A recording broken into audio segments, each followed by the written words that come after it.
Судска власт гнила, извршна власт гнила, законодавна власт гнила, гнила опозиција, не нешто другарче, се е гнило во државата Македонија. И сега ние вакви гнили загноени ќе сме се грижеле за македонците во соседството.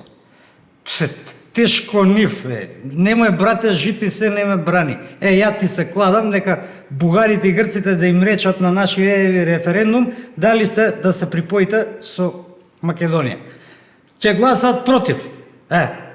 Рука дам дека така ќе биде. Сега ќе ти раскажам една приказка, му се случи на другар на мој другар. Се потишал после многу години да го посети гробот на некој дедо таму. И сега го отишол таму, овие роднини го виделе и си помислиле дека е дојден да им бара дел од имотот. И види, го пријавиле у тамошната удба, и човеков го привеле, го распрашувале зашо е дојден. Пази, сопседите роднини го пријават да не им земе дел од имотот. Македонче, ајде.